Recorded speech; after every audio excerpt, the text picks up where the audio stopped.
Le livre, c'est le meilleur jouet des tout-petits. Naître et grandir a le plaisir de vous présenter cet épisode.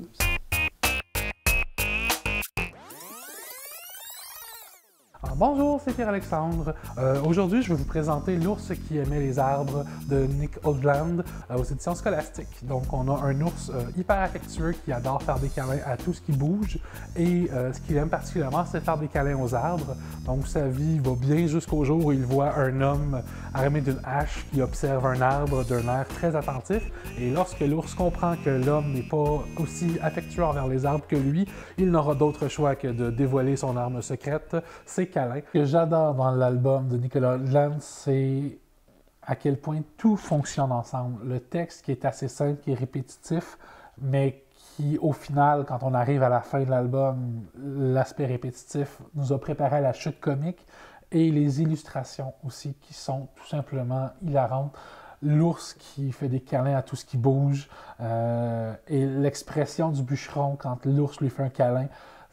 On rit d'un bout à l'autre et il a réussi à créer un personnage qui est attachant et qui passe un message à travers l'humour justement aussi. Alors on a une histoire vraiment sympathique, très rigolote à lire avec les enfants en famille qui porte à la fois sur l'importance de préserver la faune et la flore, mais aussi sur l'importance et le pouvoir des câlins dans la vie de tous les jours.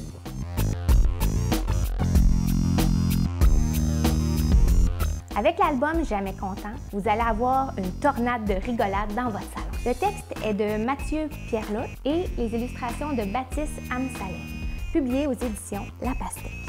C'est l'histoire d'un jeune garçon et c'est le jour de son anniversaire. Alors il est tout énervé et à l'insu de ses parents, il va aller déballer ses cadeaux. Mais le problème, c'est qu'il va se tromper sur la nature de ses cadeaux. Ce qui l'intéresse, c'est pas vraiment le jouet dans la boîte. Lui, il va s'intéresser au papier d'emballage, aux boîtes, aux rubans, et il va faire tout un chaos dans le salon. Tout au long de l'aventure de notre personnage, il va avoir le chat qui va l'assister et qui va un peu subir le contre-coup des aventures de notre petit héros. Par exemple, ici, notre héros s'est fait une cape avec le papier d'emballage et il dit « En garde! » Et regardez la tronche du pauvre chat. Vraiment, il fait pitié. Ce qui est vraiment amusant, c'est que aussi on a l'histoire, elle est écrite avec une structure répétitive et le petit personnage, à chaque fois qu'il prend un nouveau cadeau, il se dit qu'est-ce que c'est, qu'est-ce que c'est.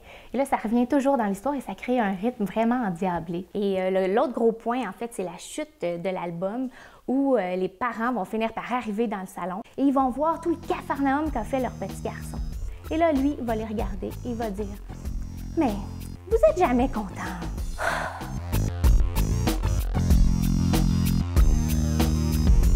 Avertissement. L'album que j'ai décidé de vous présenter contient un humour que je qualifierais de dégoûtant. Donc, sans plus attendre, je vous présente Le sanglier qui mettait le doigt dans son nez de Benoît Charlat aux éditions Les 400 coups. En fait, j'aurais pu présenter la collection entière des zigotos de Charlat parce qu'ils sont tous très réussis et très drôles, mais Le sanglier, c'est mon préféré. C'est difficile de trouver une thématique qui fait plus réagir les enfants que ça. Puis, c'est un beau prétexte pour parler de la phase un peu gênante des enfants qui mettent leurs doigts dans le nez, mais c'est très léger. Ce qui est bien aussi avec ce tout carton-là qui s'adresse bien évidemment aux plus jeunes, c'est qu'on peut aussi l'utiliser avec des apprentis lecteurs étant donné que c'est un texte à structure répétitive. Et parlant du texte, c'est un texte simple mais pas banal, avec une finale qu'on ne voit pas venir, hyper imprévisible, que j'adore. J'aime beaucoup les illustrations de Charlat aux couleurs frappantes, franches, et je mets au défi quiconque de me trouver un enfant qui ne va pas finir l'album avec une grimace.